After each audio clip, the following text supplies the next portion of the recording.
कुत्रे रात्री रडतात तेव्हा बाहेरच्या देशात त्यांना भूक लागली असेल. महाराष्ट्रात गचकणार वाटतं आज कोणीतरी.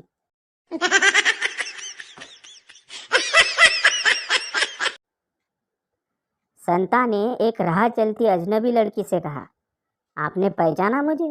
लड़की, आप कौन हो? संता, मैं वही हूँ जिसे आपने कल भी नहीं पहचाना था.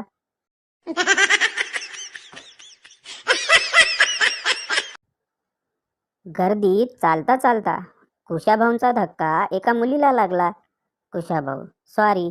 मुलगी फणकारून, डोळे फुटलेत का? कुशाभाऊ घाबरून गुपचूप तिच्या मागून चालू लागले.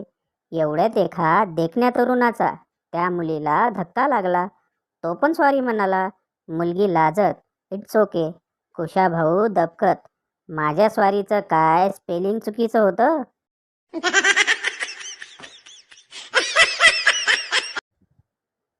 माणसाला काय हवं असतं?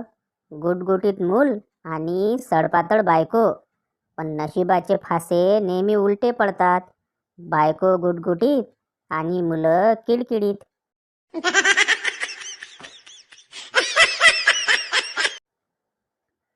ओके गुगल, माझ्या पत्नीला कॉल करा आणि तिला सांगा की मला घरी यायला उशीर होईल आणि रात्रीच्या जेवणासाठी स्पेशल काहीतरी बनवून ठेव. गुगल, ठीक आहे. काही वेळानंतर गुगल, पुढच्या वेळी तुम्ही स्वतः तुमच्या पत्नीशी बोला. एवढं कोण ऐकून घेणार तुमच्या बायकोचं?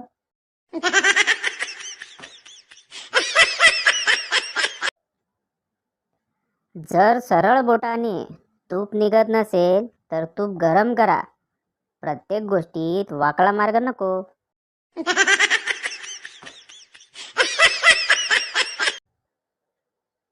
आई घाबरून म्हणाली, बाळा तू लवकर घरी ये.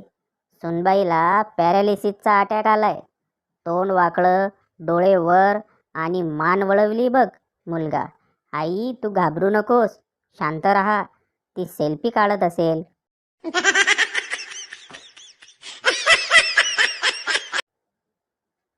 आई, इतक्या रात्रीपर्यंत कुठे भटकत होतास? गंपू, पिक्चर बघायला गेलो होतो. आई, कोणता? गंपू, माँ की ममता. आई, आता वर जाऊन दुसरा पिक्चर बघ. गंपू, कोणता? आई, बाप का कहर.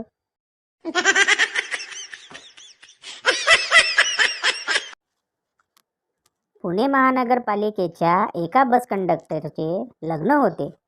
रात्री झोपेत तो बायकोच्या परकरची नाळी दोनदा ओढतो आणि ओरडतो, पुणे विद्यापीठ उतरा. परत ओढतो आणि ओरडतो, शिवाजीनगर उतरा, मनपा उतरा. शेवटी कंटाळून बायको उठते आणि ओरडते, सगळे उतरले, आता तरी तुम्ही चढा.